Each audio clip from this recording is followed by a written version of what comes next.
Maka setiap kita memimpin, untuk siapa? Minimal sekali tentu untuk diri kita memimpin. Siapa? Ar-raisnya di situ hati. Ya. Ala wa inna fil jasadi mudghah idza salaha salaha jasadu wa idza fasada jasadu. Hati yang memimpin semua, memimpin mata, telinga, tangan, kaki, gerak tubuh semuanya dipimpin oleh hati. Maka bahkan dalam satuan terkecil yaitu seorang manusia sebagai individu, dia memimpin diri. Ketika dia menikah, maka dia menjadi pemimpin bagi keluarganya, memimpin istrinya, memimpin anak-anaknya, dan seterusnya. Dan mohon maaf, baru saja diberitahu Allah, ambo sebuah tugas di pengadilan agama. Di antara potret sosial yang kami saksikan setiap hari ketika menyidangkan perkara-perkara yang memang sampai hari ini paling dominannya sejauh ini masih seputar sengketa rumah tangga. Jadi mohon dibantu para ustaz yang Allah, mohon jangan menyebut pengadilan itu pengadilan cara ya, bukan. Agama itu salah satu kewenangannya adalah menangani sengketa rumah tangga, jadi bukannya masalah perceraian. Coba dulu kawan-kawan kita yang sinis melihat pengadilan agama, padahal itu lembaga mulia hasil perjuangan para ulama, perjuangan panjang, ya, pertarungan ideologis itu. Sampai hari kini alhamdulillah pengadilan agama bisa berdiri sampai di daerah-daerah minoritas sekalipun dengan gedung yang bahkan lebih mewah dari pengadilan negeri. Ya, dan para hakim pejabatnya setara dengan hakim dan pejabat di pengadilan negeri sebagainya. Itu hasil perjuangan panjang para ulama. Ada pula sebagian kawan-kawan kita yang meremehkan perjuangan panjang para ulama itu bagian dari perjuangan menegakkan syariat Allah. Nah, itu yang kami saksikan di pengadilan. Hampir setiap perkara perceraian itu di antara problemnya kenapa sebuah rumah tangga berakhir dengan perceraian, karena lemahnya kepemimpinan di rumah tangga. Karena laki-laki tidak mampu menjalankan tugasnya sebagai qawwam. Ketika mengatakan ar-rijalu qawwamuna 'alan nisa, banyak laki-laki tidak mampu menjalankan tugas menjadi pemimpin di rumah tangganya, memimpin istri dan anak-anaknya. Tidak sedikit di rumah tangga itu pemimpin adalah istri. Sehingga masyhurlah istilah isti ya, ikatan suami satu istri. Walaupun ada yang berubahnya isi, ikatan suami sayang istri. Ayo kan, saya lihat ya bukan itu saja. Takut, memang ada ternyata suami-suami itu yang takut dengan istrinya sehingga tidak bisa menegakkan prinsip untuk mengingatkan istrinya, membentuk, mentarbiyah, mengarahkan, menuntun, membimbing. Tentu setelah bertanggung jawab ya. Dari sini karena ketika Allah katakan ar-rijalu qawwamuna 'alan nisa bima faddala Allahu ba'dahum 'ala ba'd wa bima anfaqu min amwalihim. Memang kepemimpinan itu bisa ditegakkan setelah dia tunaikan kewajibannya sebagai rais di rumah, sebagai pemimpin, sebagai imam di rumahnya. Ya, ini juga jadi problem ketika suami pamale rajo main HP aja, kan? Begini main HP. Kalau sebagian orang mungkin main HP, sebagian yang lain duduk di lampau, sebagian yang lain mohon maaf main binatang mereka keempat itu. Dia mau pulang kerja subuh di Kota Panjang di Kamaijen. Allah gerakkan hati yang untuk jalan pulang lewat jalan lain, jalan yang tidak berangkat tadi, lewat Simpang Tapi terus rupanya kami di Kota Lawe itu nampaknya dari seluruh penjuru Sumatera Barat para penggiat peranjingan sedang datang berkumpul di situ. Ternak, mereka menyebutnya ternak ini. Iya. Para penggiat peranjingan. Jadi Pak, ya kalau mau pribadi, nanti bisa kita diskusikan dan mohon juga masukan saran dari para ustaz semua. Kalau mau pribadi, sebenarnya tidak ingin menyinggung hobi-hobi itu. Jadi kalau memang hobinya selama, cuma memang ini yang susah, yang sulit. Selama mereka karena dalam Islam Soidul Badri wal Bahr, berburu di langit, di darat, langit nggak ada ya. Di langit berarti di Palestina ini, berburu rudal-rudalnya Israel. Berburu di darat dan di laut itu kan wahid alaikum Soidul Badri wal Bahr. Nah, khususnya kan itu sesuatu yang dibolehkan. Cuma masalahnya memang adalah ketika mereka tidak paham fikih berburu, fiqhus soid, maka yang terjadi adalah ya mereka nggak sholat, pakaiannya tidak terjaga dari najis dan seterusnya. Tapi ketika dalam syariat dibolehkan, itu tentu sebenarnya ada toleransi. Pokok kalau pribadi memang cenderung tidak mau menyinggung masalah itu kalau kajian umum. Kalau pokok kan nggak kajian umum berhadapan kepada ustaz. Kalau kajian umum berusaha tidak menyinggung masalah itu karena itu mencari lawan. Sebab ada banyak hal lain, karena kalau dibicarakan di situ, aku tidak yakin akan menarik hati mereka. Karena kaidahnya taklif, at-taklif qabla taklif. Taklif dulu baru taklif. Kalau itu siapa yang akan kita tarik? Justru nambah lawan. Maka katanya ada banyak pendekatan untuk kalaupun akan kita ajarkan kepada mereka tentang kaidah bagaimana kaidah-kaidah Islam tentang perburuan itu. Nah, tetapi ada fenomena ketika banyak laki-laki saudara-saudara kita, para saudara Allah ya, menghabiskan waktunya begitu banyak bersama binatang kesukaannya itu, tetapi kemudian melupakan kewajibannya terhadap istri dan anak-anaknya. Nah, di situ baru bermasalah. Nah, maka demikian kaidah diajarkan dalam Islam tentang kepemimpinan. Berikutnya tadi Surah An-Nisa ayat 34, Ar-Rijal Qawwamuna 'ala Nisa. Maka the first school of leadership, al-madrasatul ula lirriasah ar-rabbaniyah, itu adalah fil usrah. Sekolah pertama kepemimpinan di dalam Islam adalah keluarga. Ini file ini kan di-share di grup WA saya kan, mohon di-share file ini supaya mohon dikoreksi nanti pada saat ini. Mudah-mudahan saya jadi catatan dan juga bisa mohon dikoreksi kalau yang salah. Jadi sekolah kepemimpinan pertama itu ada di keluarga, ada di rumah. Ketika seseorang menikah, maka ketika kita mempersiapkan generasi kita untuk menjadi calon-calon pemimpin umat ini pada saat yang dimaksud Allah, maka mari pastikan bahwa rumah tangga kita, rumah kita, keluarga kita masing-masing menjadi betul-betul menjadi al-madrasatul ula itu. The first school of leadership itu. Karena saya melihat ada fenomena pada saat yang Allah, nanti kita diskusi sejauh data-data yang saya baca, data fakta dan realita dan fenomena yang sempat saya amati, ada fenomena anak-anak muda kita. Jadi bukan hanya fenomena di Barat ini, juga sudah mulai masuk ke Indonesia, ke negara-negara Islam. Ada fenomena anak-anak muda kita, bukan hanya perempuan, yang laki-laki juga mulai enggan untuk menikah karena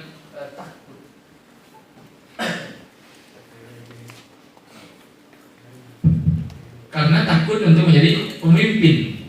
Karena ya Aziz buka aja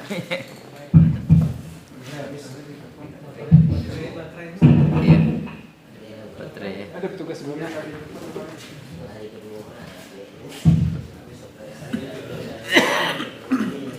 Karena mereka ternyata tidak siap untuk menjadi pemimpin. Yang mereka saksikan di rumahnya boleh jadi adalah potret kepemimpinan yang buruk. Jadi kalau dalam kacamata psikologis, Ambo sempat diskusi dengan psikolog tentang fenomena ini, Bapak para saudara Allah, adalah jadi kalau kita sebagai orang yang alhamdulillah lagi punya basic kemampuan analisa, karena alhamdulillah kan rata-rata kita mungkin minimal S1, S2, S3 gitu kan, artinya walaupun bukan bagian kita bicara tentang psikologi, tapi analisanya kan bisa. Tapi ketika kita konfirmasi ke ahlinya, karena mereka berbackground pendidikan psikologi, walaupun juga psikologi itu punya cabang-cabangnya, tetapi terkonfirmasi bahwa kenapa banyak anak muda kita, wabil khusus bahkan laki-laki, mulai enggan atau ada tanda-tanda tren enggan menikah, itu karena mereka tidak melihat potret kepemimpinan yang kuat di rumahnya. Yang mereka lihat justru adalah fenomena ayah-ayah yang lemah dalam mimpi, problem yang tak terselesaikan di rumah tangga, sehingga mereka takut untuk menikah karena saya nggak mau seperti ini, saya tidak siap menghadapi realita seperti ini, saya tidak siap untuk memikul beban ini itu dan sebagainya. Wah, ini berisiko sekali pada saat yang akan. Maka saya pikir adalah amanah kita bersama-sama juga dari forum yang mulia ini, bahwa dengan tema kepemimpinan ini semua kita, karena saya yakin pada saat semua ini mungkin berlapis-lapis jabatan kepemimpinannya kan, menjadi pemimpin organisasi, pemimpin di kantor, pemimpin masyarakat, pemimpin masjid, pemimpin sekolah, gimana.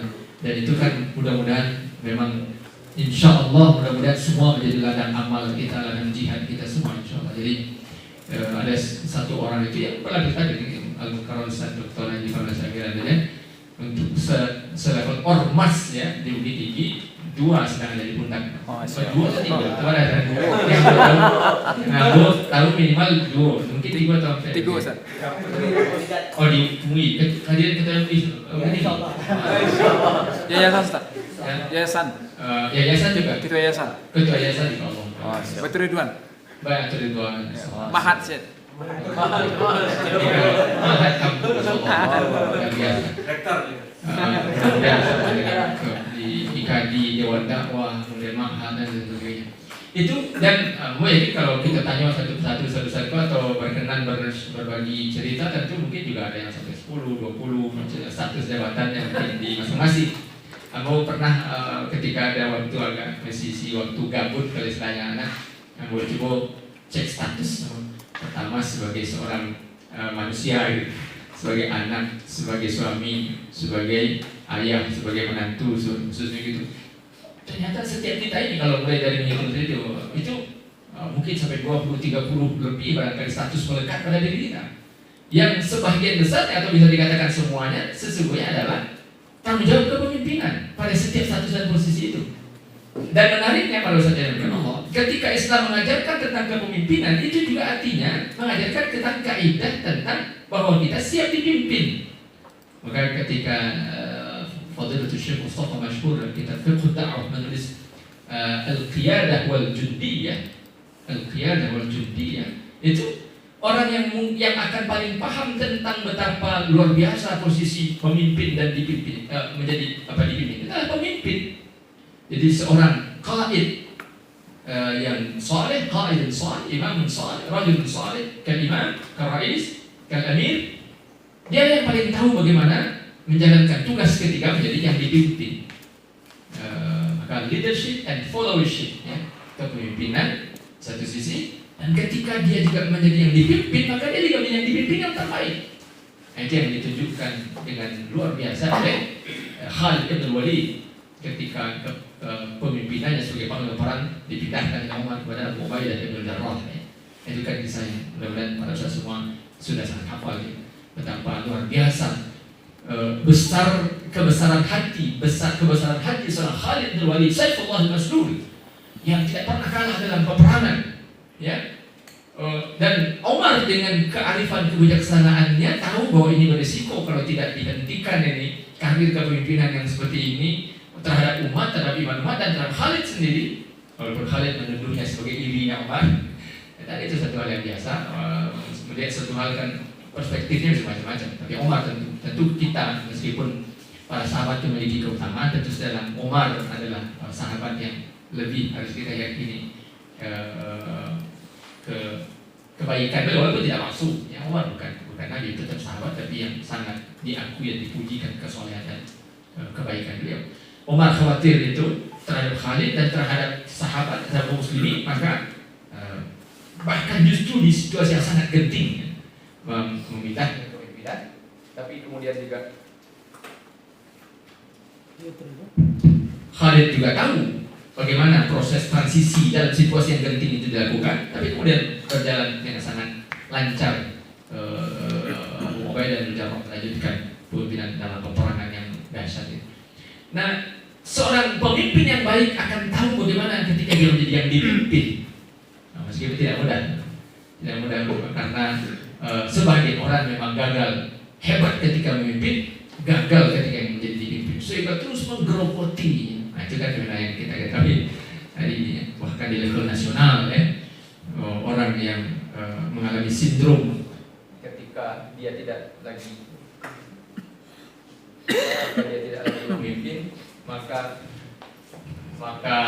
entah karena dia juga ingin memaksakan anaknya yang tidak layak menjadi pemimpin, lalu digerogoti terus sang pemimpin yang ada di existing leader ya, dan lalu kemudian itu menjadi beban negeri ini sampai hari ini. Dan mudah-mudahan kita semua berjuang agar Allah selamatkan negara kita dari makar-makar orang-orang jahat.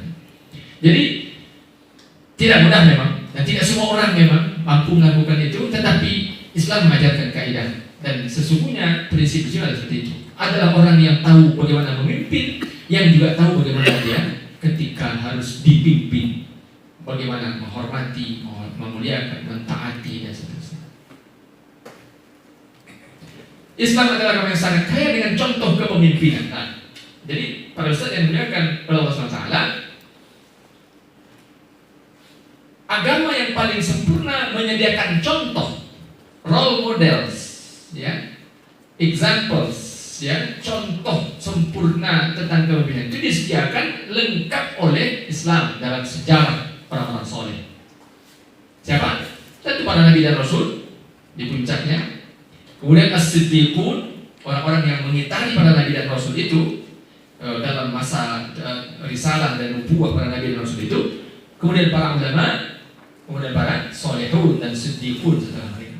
Jadi kalau para ustaz yang dimuliakan oleh Allah SWT, kalau kita ingin menemukan bagaimana teori kepemimpinan dipraktekkan, maka jawabannya ada pada qasasul anbiya wal mursalin wal nubala was salihin, pada kisah para nabi dan rasul. Itu kenapa memang kita semua para ustaz yang Allah mudah-mudahan ya masih berusaha mengupgrade literasi kepemimpinan kita. Yang paling harus banget tentu adalah mengkhatamkan dan terus mengulang-ulang, ya, memurojaah bacaan sirah nabawiyah kita. Jadi pada saat kalau ada di antara kita yang belum sempat menyelesaikan membaca sirah nabawiyah dan syukur-syukur sampai ke level fiqhus sirah, bukan sekedar membaca sirahnya, tapi ke level fiqhus sirah, maka mari bicara tentang kepemimpinan ini, saya pikir di antara rekomendasi aksi nyatanya adalah setelah ini kita semua pastikan lagi bacaan sirah nabawiyah dan sirah sahabiyah dan sirah al-ulama as-salihin was-siddiqin wasyuhada kita jangan pernah diabaikan gitu. Yang top priority-nya tentu sirah nabawiyah. Saya yakin semua punya tentu kitab Ar-Rahiqul Maktum, Syekh Shafii Rahman Al-Barakfuri. Setelah itu, karena kenapa ini pertama ya, karena dia globally recommended ya, karena dia juara dunia penulisan sirah, maka tentu levelnya memang istimewa. Walaupun kalau dari segi literatur tentu sirah Ibnu Ishaq, sirah Ibnu Hisham yang menjadi awal-awal referensi sirah tentu saja. Tapi yang mu'asir, kita mu'asir tentu itu ya salah satu yang terbaik. Kemudian fiqh sirah Syekh Muhammad Al-Ghazali, sirah Sahih Ramadan Al-Buti. Kemudian kalau versi Indonesia, salah satu yang menurut saya sangat bagus sekali adalah yang ditulis oleh Profesor Muhammad Syafi'i Antonio, Muhammad the Super Leader Super Manager. Itu sangat bagus sekali. Nah, hari ini di antara yang juga menjadi khasa'is hadal asr pada saat adalah Allah beri kita kesempatan untuk belajar secara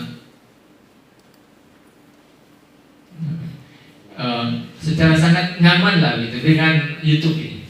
Jadi kalau Ustaz kalau pas lagi bawa mobil misalnya, kalau pakai bawa motor pun juga mungkin bisa pakai earphone ya. Kalau mobil kan, kalau pagi kalau perjalanannya agak jauh, perjalanan agak jauh itu kalau pagi kalau sendiri. Tapi kalau pun bersama istri dan anak, kalau pas mereka sudah ngantuk dan kita sendiri membawa mobil, maka itu saya sarankan sekali jangan ngelamun gitu. Tapi gunakanlah kesempatan untuk menambah terus pemahaman kita. Kalau saya pribadi, tentu kalau versi kita di antara yang sangat dianjurkan ya Ustaz Dr. Happy Andi Bastoni, founder Sirah Center. Jadi di kanal YouTube beliau itu luar biasa. Beliau, saya pikir mungkin sudah hampir semua sahabat itu beliau. Rasulullah sekian seri, para sahabat Abu Bakar sekian seri, Umar, Utsman, Ali, dan kemudian para sahabat sampai ke sahabat-sahabat yang nggak terlalu masyhur pun juga beliau kutipkan ini kisah sejarah, baik yang sahabat maupun sahabiyah. Maka saya sarankan betul itu juga kita jadikan sarana belajar tarbiyah dzatiyah, ta'lim dzati, sehingga setiap saat adalah waktu untuk belajar. Tentu kisah para nabi sebelum para nabi dan rasul sebelum Rasulullah juga adalah referensi ya, para Ustaz. Bagaimana Nabi Musa menghadapi Bani Israel, bagaimana Nabi Ibrahim menghadapi kaum beliau, bagaimana Nabi Nuh menghadapi kaum beliau, bagaimana kemudian Allah mengingatkan Nabi Yunus menghadapi kaum beliau yang keras kepala, tapi kemudian ternyata mendapat hidayah meskipun Nabi Yunusnya terlanjur desperate ya, kemudian ditegur oleh Allah dan seterusnya. Jadi kisah seluruh para Nabi dan Rasul itu adalah kisah-kisah tentang realitas sejarah kepemimpinan. Nah, kemudian itu para sahabat Abu Bakar, Umar, Utsman, Ali, para khulafa Abbasiyah, Umayyah dan Abbasiyah dan seterusnya sampai hari ini. Sampai kemudian yang paling dekat dengan kita hari ini tentu adalah sejarah Palestina. Bagaimana perjuangan itu sampai hari ini. Bagaimana setelah gugurnya pemimpin Ba'da Sulhaniyah,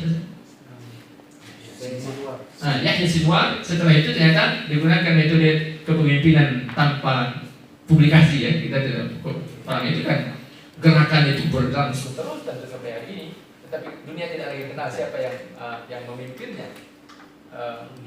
Maka itu pelajaran yang sangat luar biasa tentang bagaimana Islam mengatur strategi kepemimpinan dan menampilkan sosok-sosok pemimpin yang tangguh sampai hari ini. Maka selain kita harus peduli kepada Palestina, sebenarnya yang luar biasa adalah kita selalu belajar dari Palestina dan dunia belajar kepada Palestina. Jadi jangan anggap ketika kita mengadakan aksi Palestina itu kita seakan-akan berada di atas mereka, kita peduli kepada mereka, kita membantu mereka. Bukan, kita sedang belajar kepada mereka. Dan infak sedekah atau bahkan zakat sekalipun yang kita kirim itu hanyalah bahagian lain dan tanggung jawab sebagai seorang muslim saja. Tapi sebenarnya dunia belajar kepada Palestina, dan kita apalagi para nabi belajar kepada mereka tentang arti kepemimpinan, tentang arti perjuangan, tentang arti komitmen dan seterusnya. Baik, nah ini tentang akhlak pemimpin. Sekali para ustaz yang Allah, ini hanya sekedar refleksi saja. Sekali saya kira para semua itu sudah sangat memahaminya. Kita sekedar ulang-ulang. Apa akhlak pemimpin? Saya memilih untuk menempatkan yang paling pertama di antara berbagai karakter, sifat, akhlak yang harus dimiliki pemimpin adalah khasyatullah. Ini hanya khasyatullah, bisa juga dalam kalimat yang lain taqwallah, dan juga sebenarnya ini meliput juga mencakup mahabbatullah. Walaupun secara makna bahasa sangat berbeda, tetapi secara substansi saya ingin menganggapnya itu mencakup ini. Modal terbesar seorang pemimpin untuk mampu menjadi orang yang maksimal menuntaskan tugas kepemimpinannya adalah khasyatullah, taqwallah, mahabbatullah. Nah, maka dalam surah Al-Imran ayat 102 itu ketika Allah ingatkan jalla taqullaha haqqa tuqatih wa la tamutunna illa wa antum muslimun. Ini untuk semua peran, posisi dan status yang modalnya ini. Takwa kepada Allah, ketakutan kepada Allah, ketundukan total kepada Allah.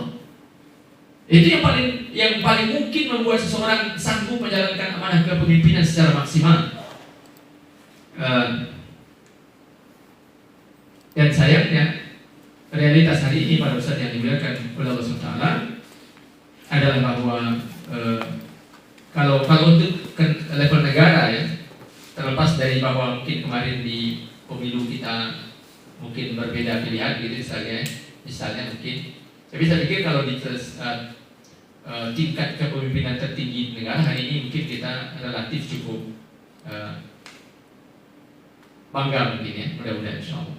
Tetapi di banyak levelnya yang lain kemudian termasuk tadi itu yang tidak pernah puas dengan dan tidak mau move on dari statusnya, itu kan satu problem tersendiri.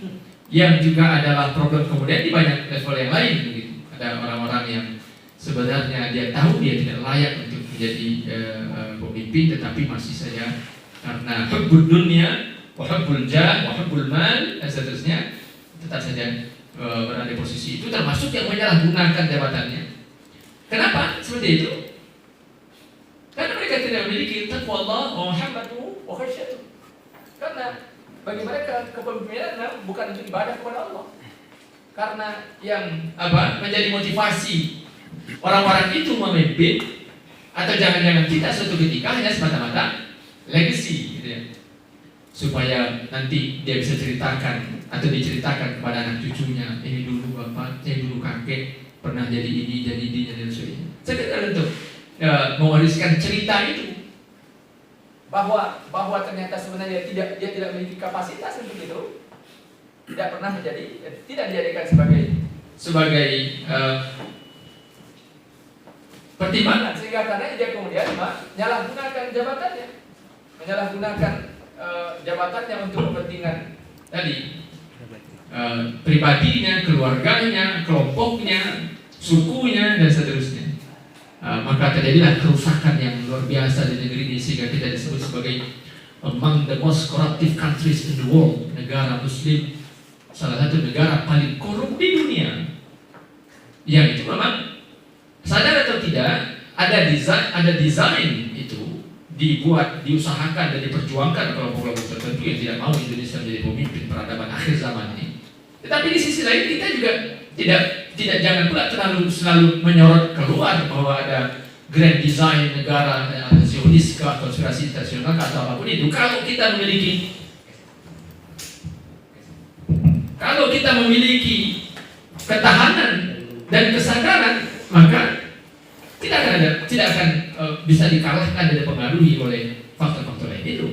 Jadi kenapa kita kemudian menjadi misalnya bisa dipengaruhi sedemikian rupa oleh kekuatan asing itu atau konspirasi atau apapun namanya itu? Artinya karena memang kita tidak memiliki ketahanan untuk melawan segala intrik yang mereka lakukan. Maka ini problemnya.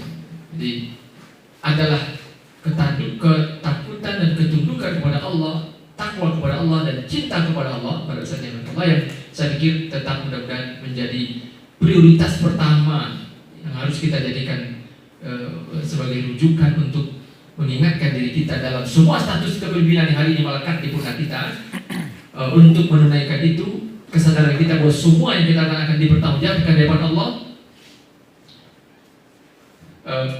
فَمَنْ يَعْمَلْ مِثْقَالَ ذَرَّةٍ خَيْرًا يَرَهُ وَمَنْ يَعْمَلْ مِثْقَالَ ذَرَّةٍ شَرًّا يَرَهُ. Ya, sekecil apapun dosa, maksiat, kezaliman kita lakukan akan kita bertanggungjawabkan di hadapan Allah. Dan karena itulah Umar bin Abdul Aziz mematikan lampu togok pada saat ini ketika anaknya datang. Walaupun saya belum tahu, mungkin pada saat yang ahli filologi atau banyak dari kita, saya belum menemukan kitab yang menyebutkan apakah di Syiar A'lam Nubala atau tidak. Tapi kisah itu masyhur sekali. Mungkin di Syiar A'lam Nubala barangkali. Tapi kisah itu sangat masyhur dan memang saya layak dirujukan, walaupun tentu ada pembahasan fikihnya juga kalau akan didudukkan di pembahasan fikih. Karena mohon maaf kalau saya dengan Allah, hari ini ada juga sebagian kawan kita yang agak ekstrim, kemudian melihat kalau ada plat merah di bawah bukan untuk urusan urusan kantor, lalu kemudian langsung dituding, padahal ada fikihnya disebut tadi. Nanti mungkin kalau perlu kita bahas, insya Allah ada pembahasannya. Tetapi itu adalah rujukan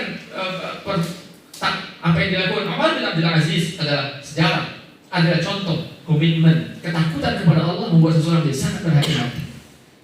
Dan itu rujukan tentang makna integritas.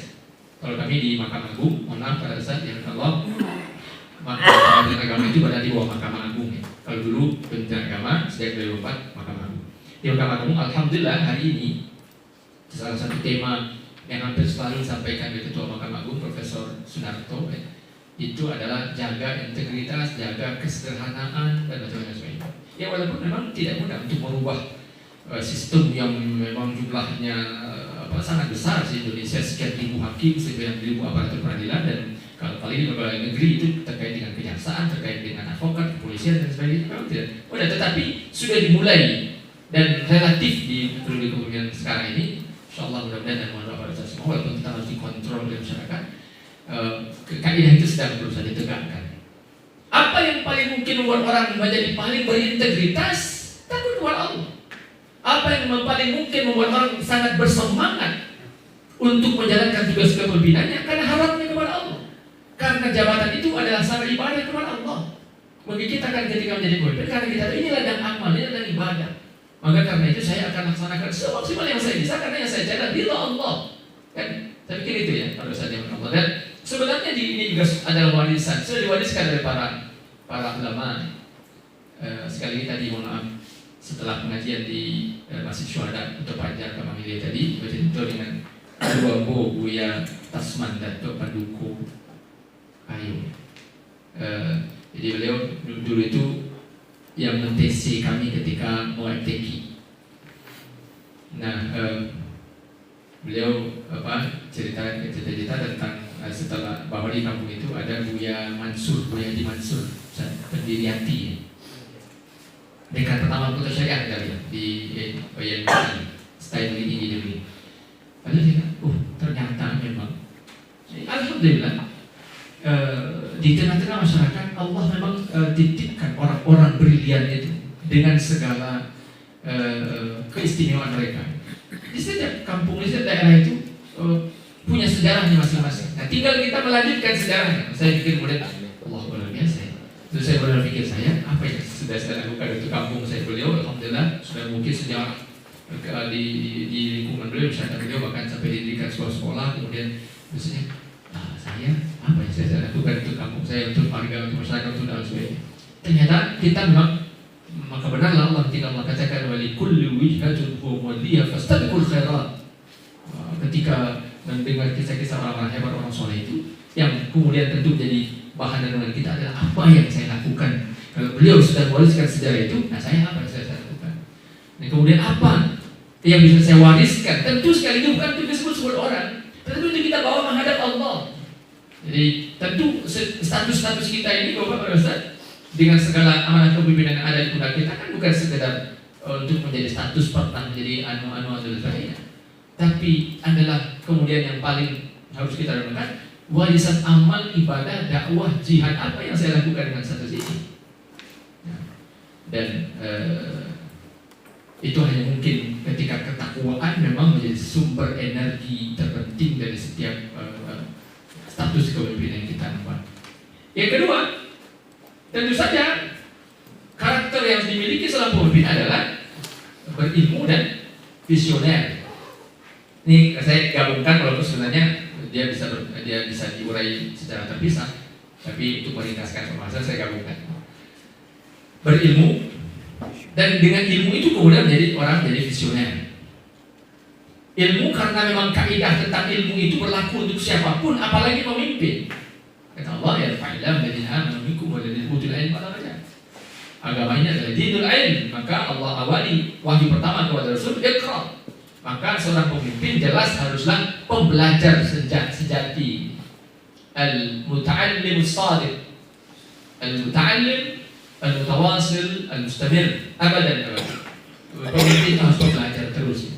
Kalau orang menjadi pemimpin, maka dia tidak boleh berkurang semangatnya untuk terus menambah ilmu bi ayati wasilah, dengan wasilah apapun, tentu saja. Apalagi sekali hari ini dengan wasilah yang Allah sudah sangat mudahkan dibanding dulu para pendahulu kita yang hari ini Allah mudahkan begitu banyak sananya. Buku-buku berkualitas itu sebagian bahkan sudah di versi PDF gitu, yang harganya harusnya sangat mahal. Yang dulu di masa khilafah itu setiap bukunya diganti dengan emas oleh khalifah gitu. Sekarang buku penulis itu memang mohon maaf kalau orang mau kaya dengan buku kan bisa, karena penghargaan menurut kita terhadap buku itu minim sekali.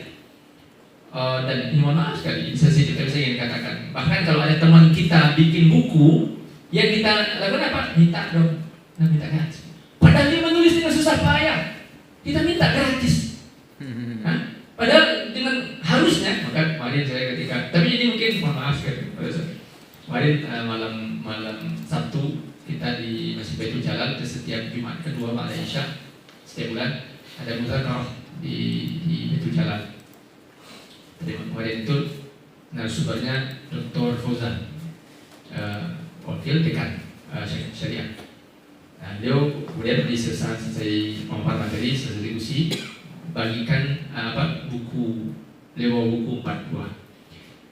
Saya pribadi, beliau dihadiahkan ke saya buku, tapi dia bilang berapa nih Bu ya? Enggak, saya nggak jual buku itu. Tapi sebenarnya saya ingin katakan, saya ingin, ini luar biasa, menulis buku itu, apalagi hasil disertasi itu, kerja keras dan kerja panjang berat itu. Ada guna banyak sampai hasil dijadikan buku, lobby-lobbynya juga tidak mudah itu untuk bisa naik ke cetakan dan sebagainya. Kemudian kita, di tradisi kita, bahkan mohon maaf orang-orang yang sudah terdidik sekalipun, ketika ada teman punya buku, kita minta supaya bisa dapat gratis. Harusnya kita bayar bahkan kalau bisa lebih terhadap buku yang ditulis saudara kita sendiri. Penghargaan kita dalam ilmu itu sangat minim. Ditambah lagi hari ini buku-buku yang luar biasa itu sudah jadi PDF. PDF tinggal ditransfer di grup WA. Maka ketika saya tinggal di Cilegon, pada saat yang Allah, ketika ada maktabah syamilah sampai hari ini tentu dengan berbagai modifikasi dan pengembangannya, ada seorang ustaz waktu itu yang Pak Kiai di kampung itu waktu itu yang mengingatkan barokahnya kurang.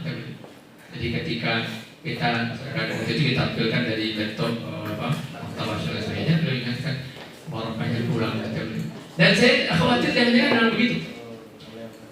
Di tengah mudahnya wasilah keilmuan itu sedemikian dibuat, tetapi karena penghargaan kita yang kurang terhadap ulama, bukan hanya kita sebagai masyarakat, juga pemerintah, ya sebagai pemegang otoritas, sehingga keberkahan ilmu itu tampaknya mungkin bahkan kalau kita bandingkan dengan masanya Imam Al-Ghazali, para ulama-ulama salafus saleh itu, Imam Muslim, para imam kita yang sampai hari ini kita mereka belum tertandingi kualitasnya oleh kita, ya.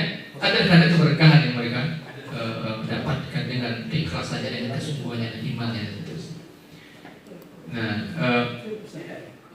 ilmu itu yang membuat seorang pemimpin menjadi visioner. Dia berpikir jauh ke depan, apa yang akan saya lakukan, apa yang bisa saya lakukan dengan posisi ini, dengan jabatan ini, untuk kebaikan umat, bangsa, dan agama, untuk masyarakat, tentu pertama kali untuk anak saya, keluarga saya, keturunan saya, dan untuk kemudian masyarakat, bangsa, dan negara. Maka wajarlah sekali lagi ketika dibandingkan kualitas kepemimpinan Soekarno, Hatta dengan orang-orang setelahnya, apalagi yang tidak dikenal sebagai pembelajar, ya beda kualitas. Saya ketika mendengar diskusi-diskusi seputar kepemimpinan Habibie, ya, di era reformasi 19 bulan saja, 19 bulan tidak salah. Apa?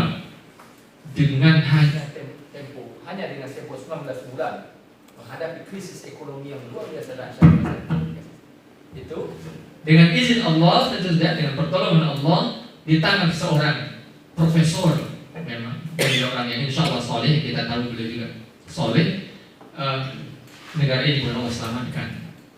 Kualitas seorang pemimpin yang berilmu dan juga insya Allah benar-benar soleh. Maka mudah-mudahan ya, kalau saya dengan Allah kita jadikan ini sisi ini betul-betul menjadi peringatan bagi kita sama. Kemudian ikhlas. وما أمروا إلا ليعبدوا الله مخلصين له الدين حنفاء ويقيموا الصلاة ويؤتوا الزكاة وذلك دين القيمة. Tidaklah mereka diperintah kecuali untuk beribadah kepada Allah, mukhlishina lahu din, yang mengikhlaskan apa yang dilakukan, ketundukannya, agamanya hanya betul-betul untuk Allah saja. Nah, mudah-mudahan kalau ini mudah-mudahan ya para ustaz ya Allah, mudah-mudahan kita dijaga oleh Allah. Walaupun sekali lagi tidak mudah. Ketika hari ini mungkin jabatan kita belum terlalu bertabur godaan-godaan dunia, ya. Kalau hari ini mungkin jabatan kita relatif mungkin masih dimensi pengorbanannya juga. Tapi kalau nanti jabatan ini sudah bertabur begitu banyak ornamen-ornamen dunia, di situ akan lebih berat kemudian, dan itulah kemudian membuat orang-orang soleh sekalipun bahkan bertengkar dan bermusuhan, bahkan bisa macam-macam yang terjadi karena mungkin mereka gagal menerjemahkan teori ikhlas yang sudah dipelajari sejak kecil itu ketika berhadapan dengan tantangan. Nah, di sini kemudian berlaku apa yang Rasul ingatkan, aku tidak khawatir kalau umatku suatu ketika dihamparkan kepada mereka dunia, kata Rasul. Nah, karena memang ujian menghadapan dengan dunia itu jauh lebih berat. Tapi jangan sampai kemudian kita meninggalkannya. Maka pada saat yang Allah, aku pribadi termasuk yang sangat merekomendasikan juga. Selain tentu ikuti terus kajian Profesor Ahmad Satul Ismail, ya. ulang-ulang lagi kajian-kajian para asas masyayikh kita, Dr. Ahzani Sami'un Jazuli, Ustaz Almarhum Dr. Taufik Hulaini dan seterusnya.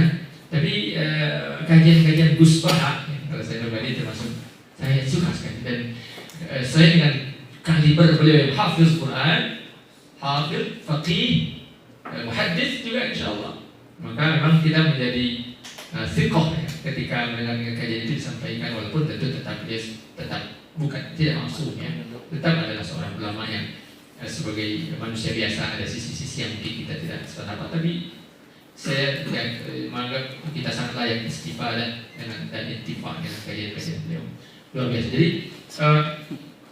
beliau saat itu kajian beliau menurut saya layak untuk juga kita kampanyekan, mumpung masih jauh dari 2029 Pak Presiden, mumpung masih jauh gitu ya, adalah tentang pentingnya, tentang bolehnya. Kalau saya sih mengatakan bukan boleh, bahkan harusnya mendukung orang-orang soleh menjadi pemimpin meskipun terpaksa harus menggunakan uang. Ya. Jadi ketika bertarung nih ada orang-orang jahat, orang-orang gila dunia, pecinta dunia yang tidak sholat, yang kita tidak tahu track recordnya perjuangan dari Islam. Di satu sisi, sementara ada orang-orang soleh, di sisi lain orang alim, orang fakir, orang yang tidak tahu track record perjuangan dakwah dan sebagainya. Tapi mungkin secara harta mereka sangat terbatas. Dan suatu ketika andai kerusakan mentalitas warga negeri ini belum pulih sampai nanti menjelang 2029 itu, maka kalau memang harus masih digunakan senjata darurat bernama uang untuk memperjuangkan orang soleh itu, maka saya termasuk yang mengikuti pendapat, dan juga ini kan sudah ditakkid oleh Syekh Yusuf Al-Qaradawi juga, bahwa harus, bahkan bukan sekedar boleh, harus bahkan kita juga menggunakan senjata yang sama untuk mengalahkannya. Jadi maka diskursus tentang money politik memang menjadi sesuatu yang mungkin kalau dibawa ke ranah publik menjadi dilematis, tetapi ketika di ranah-ranah di mana kita bisa meyakinkan orang-orang yang siap untuk berdiskusi secara tenang, saya pikir ini masih layak menjadi wacana gitu. Di tengah fakta bahwa ada orang-orang yang dalam tanda kutip, secara publik getol memperjuangkan say no to money politik, padahal di sisi lain kawan-kawannya bermain itu semua. Nah, kita kemudian umat yang nggak paham ini, yang mohon maaf mungkin dengan bahasa kasarnya yang lugu-lugu dan sebagainya, kadang-kadang kemudian juga ikut dalam kampanye itu, padahal situasinya beda. Ya, kita di dalam kondisi perang, al-harbu khid'ah. Perang itu adalah tipu daya.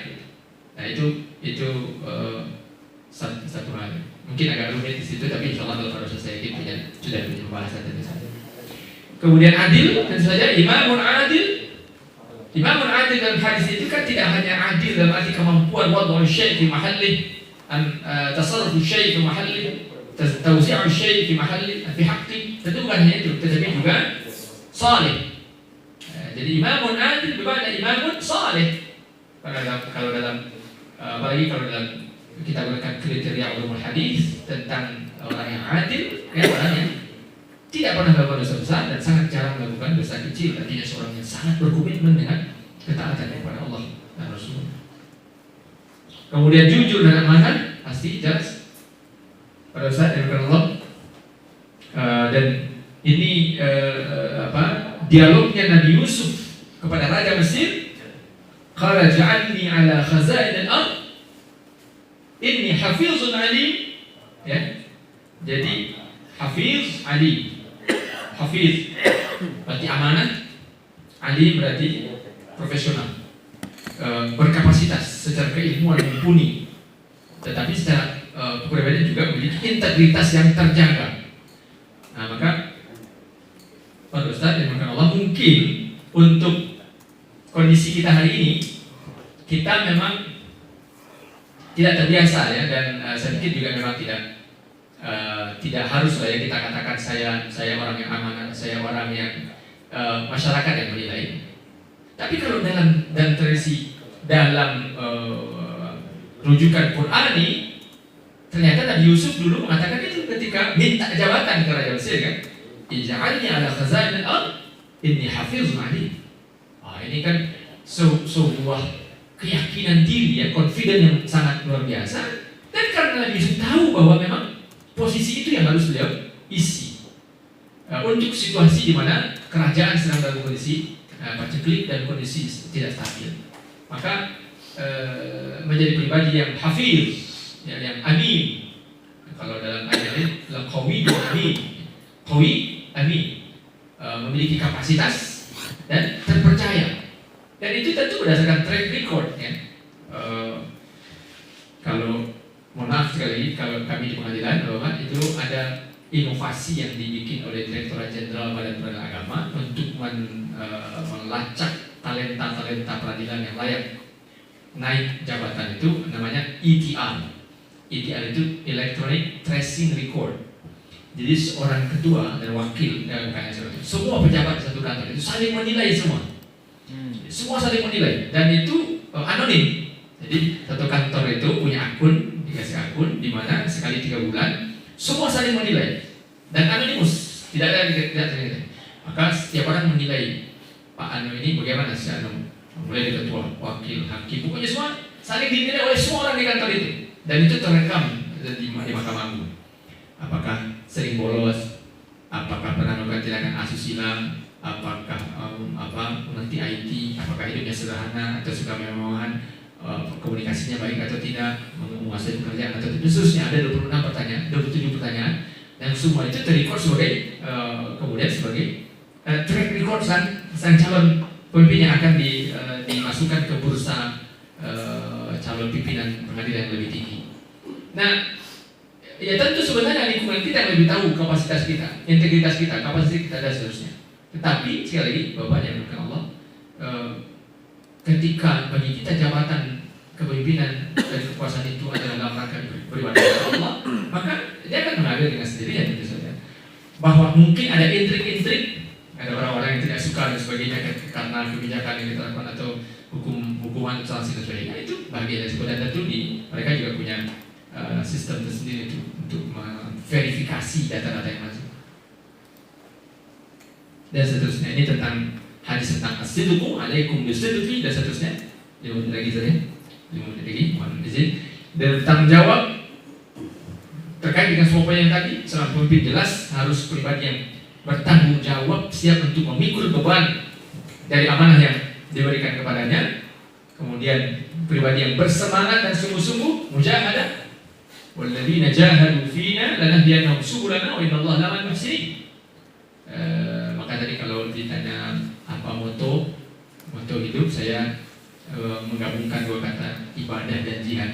Hidup adalah ibadah, hidup adalah jihad. Nah, meskipun ya masih belum apa-apa ya tentu saja dibanding para ulama, para salafus saleh, para mujahidin, tapi ya minimal saya sedang ingatkan saya ini misi kehidupan yang luar biasa kalau kita bisa tunaikan, dan itu perintah Allah. Ajaran jihad dalam Al-Quran, hadis luar biasa, sangat banyak. Imam An-Nawawi dalam kitab Riyadhus Shalihin itu ketika bab jihad, barusan mungkin bisa buka lagi, itu banyak sekali kan beliau kutipkan hadis tentang fadilatul jihad, fadailul jihad, ya. Dan untuk kita menerjemahkan dia itu yang mujahadah, kesungguhan, totalitas, all out menjalankan tugas kita.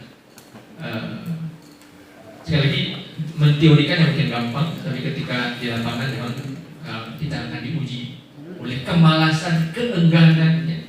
Dan kadang-kadang mohon maaf Pak, kalau sudah berhubungan dengan HP ini ya, kita baru sudah habis saja waktu 2-3 setengah jam, 1 jam, 2 jam untuk entah apa yang kita lihat. Padahal kalau saja itu kita pakai untuk menganalisa program, merencanakan program, mencari referensi, mendiskusikan ini dan sebagainya, luar biasa sekali sebenarnya.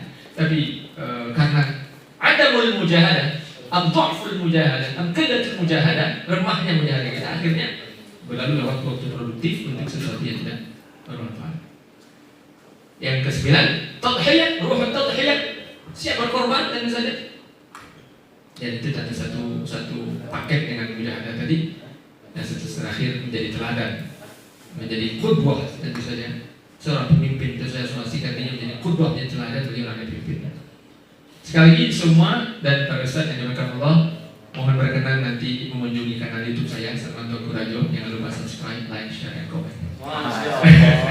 Jadi ini file ini mohon dibagi lagi saja ke semuanya, file PPT, karena mudah-mudahan Saya kalau terakhir sebelum saya silakan ke Mukarram Ustaz Abdul Aziz, kalau ada di antara para Ustaz, ini ada nomor WA saya juga, nomor WA dan Telegram. Kalau ada di antara Ustaz yang berkenan nonton agak satu atau dua cuplikan ceramah-ceramah saya, kemudian memberikan catatan, boleh japri, boleh juga langsung dikasih kolom tadi boleh. Tapi kalau japri tentu lebih, insya Allah jadi lebih maksimal. Saya sangat berharap sekali kalau ada komentar tentang koreksi, masukan, saran. Kalau ini mungkin baik dari segi konten, mungkin dari segi bacaan ayat, hadis atau apa, rujukan, mungkin kurang pas dan sebagainya. Saya berharap agar kita bisa saling berbagi dan saling menasihati. Demikian para semua, saya mohon maaf atas segala kesalahan dan kekurangan. Jazakumullah khairan wa astagfirullahaladzim. Assalamualaikum warahmatullahi wabarakatuh. Waalaikumsalam warahmatullahi wabarakatuh. Takbir dulu. Allahu Akbar. Tapi anak yakin percaya sama Karam. Untuk 10 kriteria ini asatidz filah kita Allah yang diundang oleh mereka di ini sudah sempurna. Tinggal implementasi di tingkat masyarakat ini ya. Karena di awal tadi Al-Karam kita menyampaikan bacaan dan takbir dari mana. Bahkan dari itu, bahkan Pak Dohir juga sudah juga. Paling diterima pakai apapun asalkan dengan niat karena Allah juga. Nah, salah satunya juga ada event akbar kita nanti MTQ Bukit Tinggi kan. Nah, kalau bisa ya kita berperan di sana kan.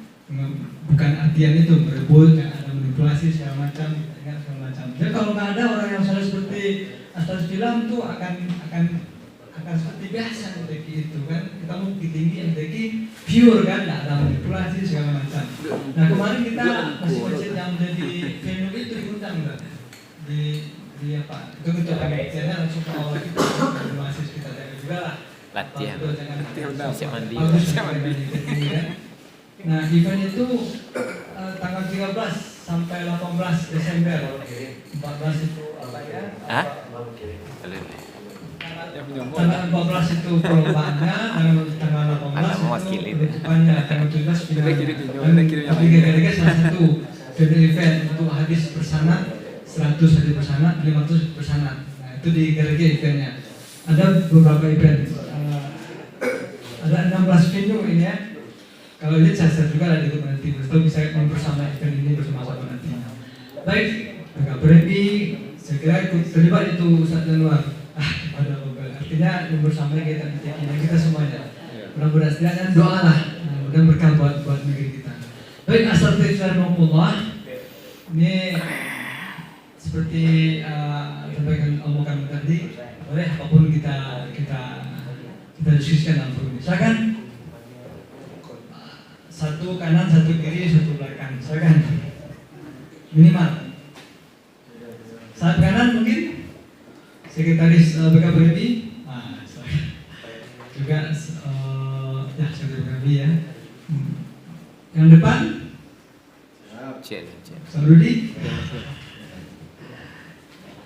Berbagi pengalaman. Dan Ustaz Zaman. Fadhal.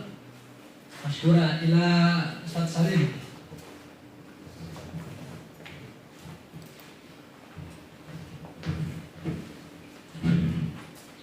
Bismillahirrahmanirrahim. Assalamualaikum warahmatullahi wabarakatuh. Waalaikumsalam. Baik Ustaz, ada beberapa pertanyaan tadi yang mungkin butuh kembali pencerahan Ustaz terkait dengan yang Ustaz sampaikan tadi, sangat luar biasa sekali terkait dengan kepemimpinan tadi Ustaz. Yang pertama terkait dengan program inovasi yang ikhtiar tadi Ustaz yang dilakukan oleh Pengadilan Agama. Ini mungkin salah satu inovasi yang mungkin sudah masuk nominasi inovasi Ustaz. Biasanya kan di Indonesia ini ada beberapa penghargaan terhadap lembaga-lembaga pemerintahan yang memiliki sebuah inovasi. Dan ini rasanya memang sangat bagus sekali diterapkan di berbagai instansi.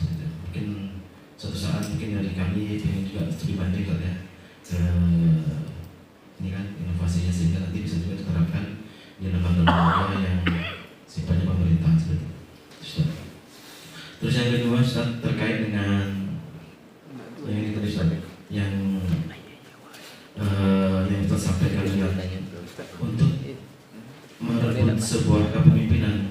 ketika memang saatnya kita menggunakan uang, maka kita juga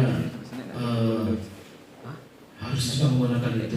Jadi memang ini bagi kami seandainya yang masih awam soal pemahamannya belum menyentuh ke ranah sana. Tapi ketika Ustaz sampaikan pandangannya, pendapat ini, pendapat itu, kami juga bisa memahami. Karena memang betul sekali apa yang Ustaz sampaikan terkait dengan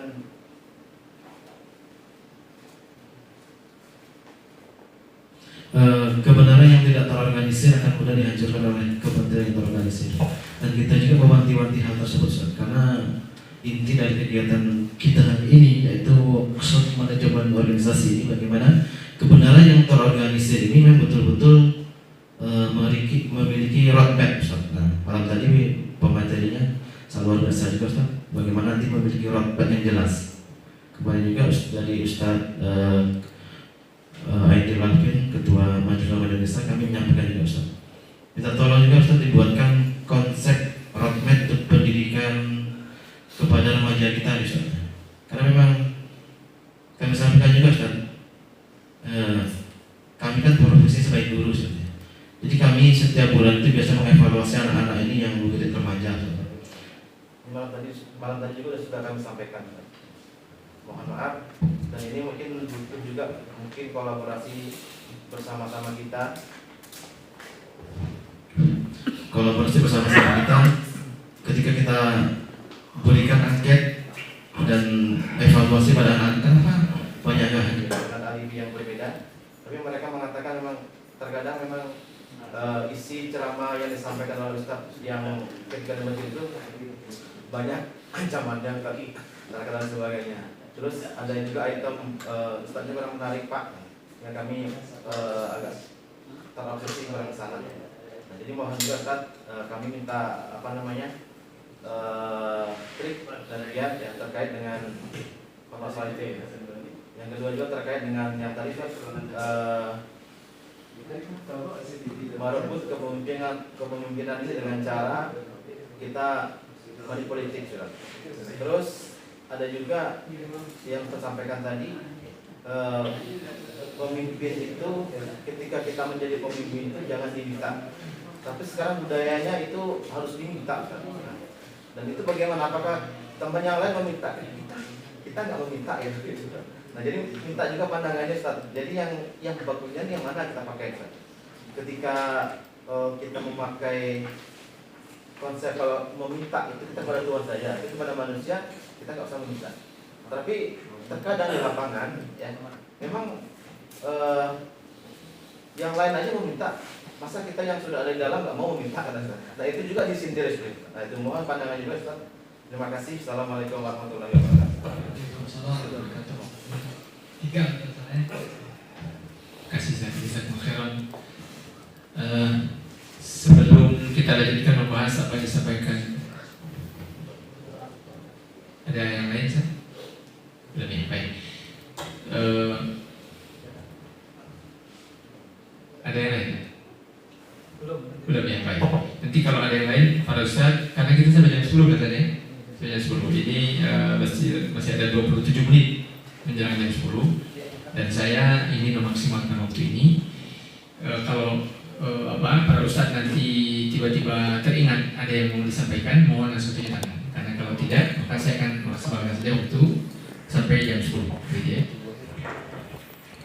Baik. Jadi tadi pertama mengenai roadmap pembinaan remaja, ini ceritanya. Saya pertama tentu sangat bersyukur sekali ketika alhamdulillah di bawah kepemimpinan Al-Mukarram Ustaz Dr. Haji Januar MPD, juga di bawah Ustaz Al-Mukarram Abdul Aziz sebagai wakil ketua Dewan Pertimbangan misalnya, dengan tim yang juga luar biasa, dan tentu Ustaz Halid sebagai sekretaris ya, kita sangat berharap besar, ini luar biasa. Saya pikir dan para Ustaz yang lain juga mungkin ada yang disentuh terus, maaf saya bermaafan. Ini kesempatan luar biasa bagi kita, saya pikir, dan mudah-mudahan betul kita maksimalkan. Mudah-mudahan betul bisa kita maksimalkan jabatan dan posisi ini. karena tadi PR terberat sekaligus paling strategis dakwah ke depan ada Gen Z, Gen Alpha, generasi muda, anak-anak kita itu strategis sekaligus sangat prinsip, sangat penting sekali, sekaligus juga menentukan masa depan bangsa ini, bahkan masa depan umat ini. Nah, maka mudah-mudahan BKPM ini bekerja sama dengan Kadi, dengan Dewan Dakwah dan ormas lain nanti sama-sama menggerakkan itu. Nah, tetapi kalau terkait dengan pola seperti apa yang harus kita terapkan, saya pribadi cenderung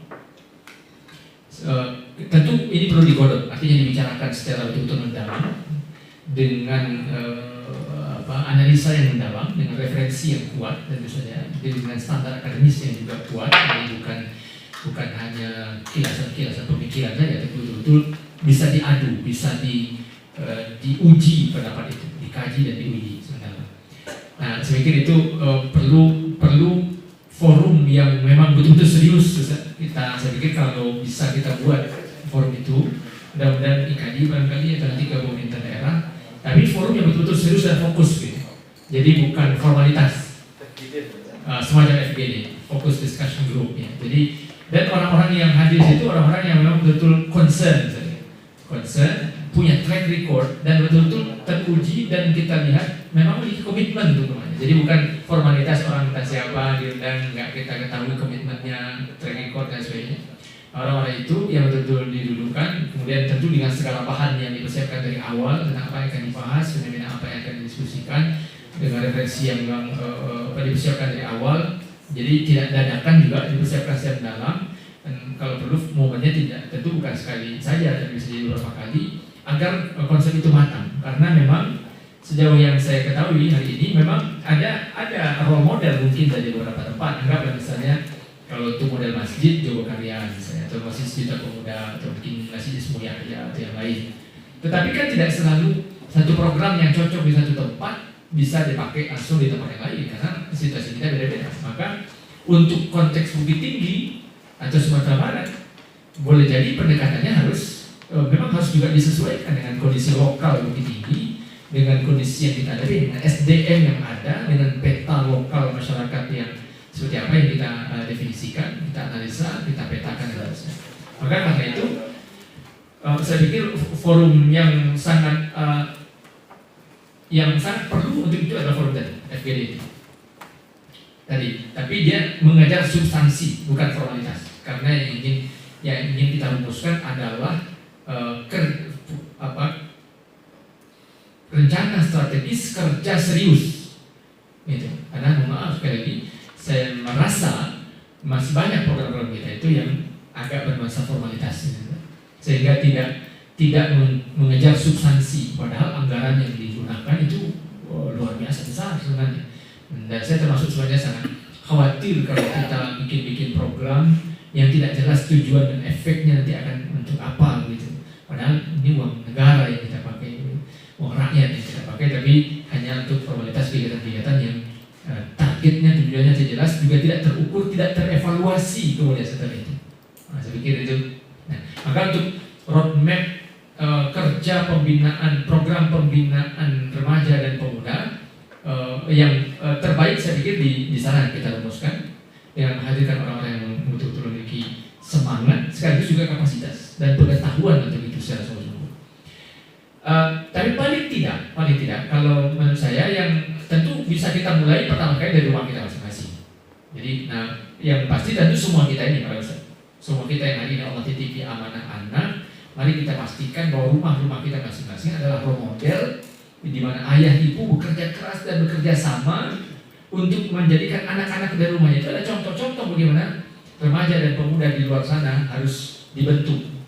Karena tetap finalnya yang saya yakin kerja paling mendasar dan paling fundamental itu tetap kerja di rumah ayah dan ibu. Jadi membekali ayah dan ibu untuk menjalankan tugas pendidikan dari rumah secara maksimal. Dan itu yang juga adalah big project, proyek besar sekali. Karena anggap pun kalau anak-anak kita mendapatkan sentuhan program di sekolah atau di kampus atau di mana yang hebat, pasti balik ke rumah bertemu dengan ayah dan ibunya yang nggak ngerti urusan agama, tidak menempatkan urusan agama sebagai prioritas kehidupan dan sebagainya, ya bisa buyar lagi gitu. Kecuali kalau yang memang takdirkan dia menjadi sosok yang demikian kuat sehingga dia berubah orang tuanya, itu tentu satu hal yang luar biasa. Kemudian yang bisa kita lakukan adalah tadi saya pikir ada alhamdulillah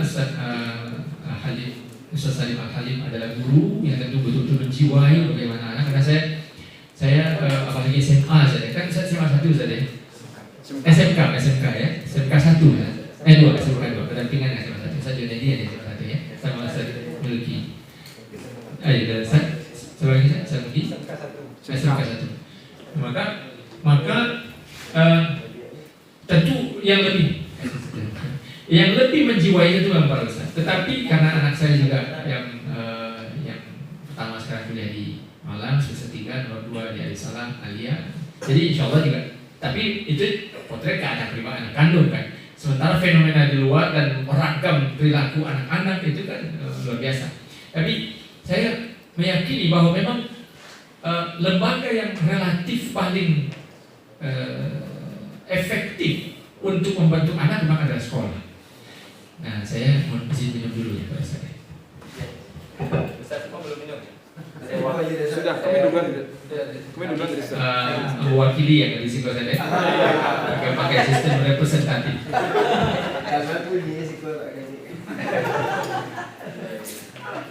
Kuatir mengadu. Rasa-rasa kami.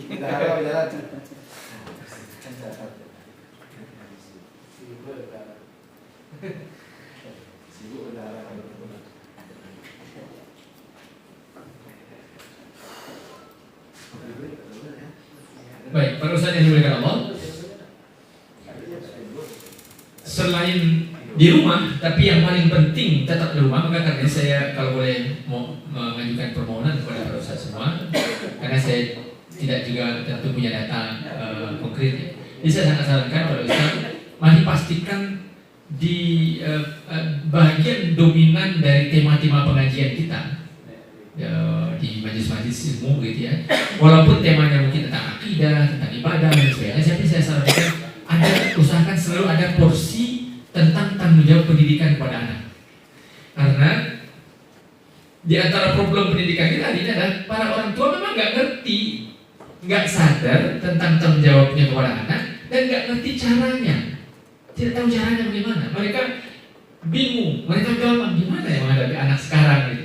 Nah kita ini yang alhamdulillah Allah beri nikmat bisa mungkin lebih banyak terpapar pengetahuan, informasi dan juga alhamdulillah mudah-mudahan insyaallah bersungguh-sungguh pula terus mencari ilmu. Ya kita yang transfer mengingatkan tentang kesadaran tentang menjawab pendidikan pada anak itu tetap di pundak orang tua.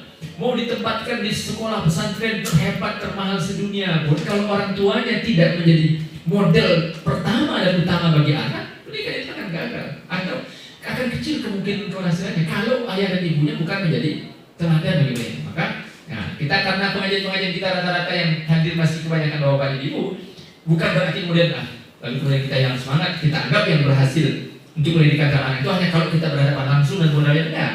Ada saatnya kita berhadapan langsung dengan pemuda dan remaja itu, tapi kalaupun tidak berhadapan mereka, berhadapan orang tuanya pun jadi gitu. Dan memang tetap itu harus disampaikan. Maka saya sarankan betul Pak Ustaz dan Allah, pastikan mungkin kalau problem ini kalau saya ceramah satu jam, agak minimal 10 menit lah sisihkan materi tentang Ibu.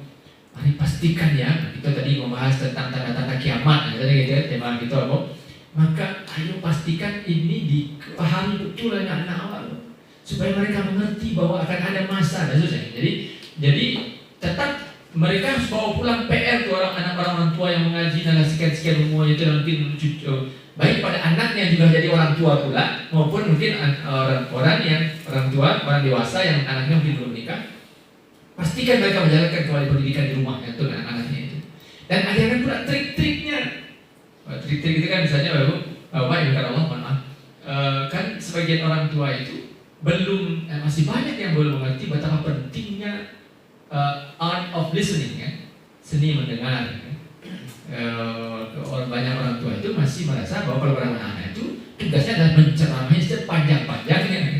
Padahal justru yang sangat dibutuhkan oleh anak itu adalah mau mendengar dengan perhatian, dengan empati, yang merasa bahwa memang tempat masalah di luar itu tempat menumpahkan paling hebat itu adalah ke ayah dan ibunya, sehingga rujukannya ketika bertanya apapun adalah ke ayah dan ibunya. Kita ajarkan triknya dan seterusnya. Itu juga menurut saya insya Allah jadi di antara gerakan kita. Kalau kita bicara tentang generasi, tapi tetap ke orang tua, satu yang paling sandaran paling utamanya adalah orang tua. Nah kemudian tadi, karena sekolah adalah lembaga yang paling powerful karena jam keberadaan anak-anak kita paling banyak di sekolah dari jam 7 tadi. Jam 7 bagi saya sore sampai jam berapa? Jam sampai Senin sampai Jumat kalau Bukit Tinggi, kalau Agam Sabtu masuk. Itu jam paling produktif anak-anak kita ada di sekolah. Maka betullah para guru itu betul-betul menjadi tumpuan untuk merubah negeri ini. Maka karena itu penegasan kepada para guru bahwa tugas yang mulia para guru bukan hanya sekedar mentransfer knowledge sesuai standar kurikulum, tapi yang jauh lebih penting adalah membentuk karakter.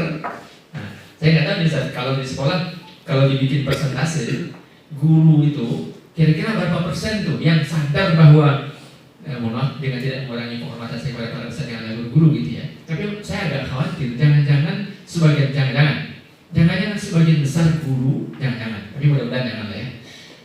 Mungkin masih banyak guru yang merasa bahwa hadir ke sekolah itu sekedar menjalankan tugas kurikulum saja, bangunan standar kurikulum. Tidak dia sadari dengan sebelumnya bahwa saya mengajar adalah untuk menanamkan nilai-nilai tauhid, akidah, keimanan agar dia menjadi anak-anak insya Allah yang soleh dan soleha yang betul-betul takut kepada Allah, bersungguh-sungguh beribadah, akhlaknya mulia dan sebagainya. Saya nggak tahu tuh kalau ada survei atau mungkin pengamatan. Atau kalau boleh tahu nanti aku bisa share nanti saya bilang mungkin berdasarkan pengamatan saja berapa persen di sekolah-sekolah yang ada itu yang guru-gurunya betul-betul menjiwai mengajar itu bukan sekedar untuk mengajar mencapai target menuntaskan target kurikulum, tapi adalah membentuk anak-anak itu menjadi orang-orang yang beriman dan bertakwa kepada Allah sebagai sesuai tujuan pendidikan nasional gitu.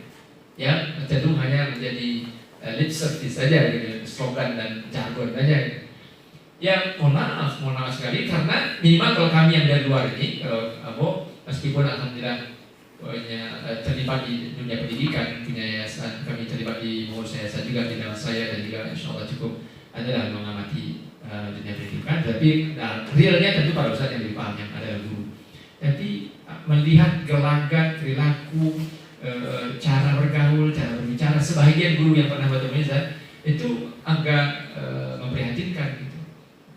Tidak sedikit guru yang tidak menjadi contoh bagi muridnya dalam berbagai hal. Lalu bagaimana mungkin anak-anak kita ini akan bisa dibentuk menjadi pribadi yang brilian dan cemerlang dan gemilang menuju bukit tinggi gemilang begitu kalau profil guru-guru yang mereka lihat sehari-hari bukan orang-orang yang memiliki kapasitas dan karakter yang jelas kuat. Maka karena itu upgrading terhadap para guru itu juga sangat luar biasa penting. Jadi memastikan bahwa dan nah ini memang kerja berat. Kalau untuk SMA, SMK kan di tangan gubernur provinsi, tanggung jawabnya mudah-mudahan dan dia dengan struktur dinas pendidikan provinsi yang gue tahu mudah-mudahan diisi oleh orang-orang yang insya Allah memiliki komitmen yang kuat untuk urusan itu. Mudah-mudahan minimal sampai 2029 syukur-syukur sampai akhir zaman ya diisi terus oleh orang-orang yang betul-betul sangat kuat komitmennya untuk urusan ketakwaan kepada Allah ini. Maka mudah-mudahan urusan guru ini kalau mengenai urusan jangan hanya program ke muridnya saja, tapi gurunya harus di-upgrade juga kualitas spiritualnya gitu. Jadi maka kalau yang lo tahu alhamdulillah ini ada sistem guru wali saja, guru wali ya, guru wali. Cuman masalahnya kalau guru walinya ini bukan waliullah, bukan wali Allah yang la khaufun alaihim wa la hum yahzanun alladzina amanu wa kanu yattaqun. Ya berarti meskipun menjadi wali bagi 20 menit berapa?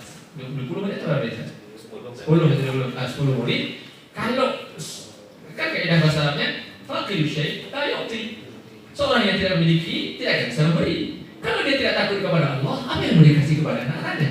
Kalau sang guru sendiri maaf abai dengan sholat kewajiban sholatnya, bagaimana mungkin akan mendisiplinkan anaknya dengan sholat? Nah, maka karena itu mengupgrade kapasitas spiritualitas para guru ini menurut aku sangat luar biasa penting. Karena dari mereka lah kemudian kita berharap anak-anak ini betul-betul mengalami transfer of values, ya, transfer nilai ruhiyah spiritualitas.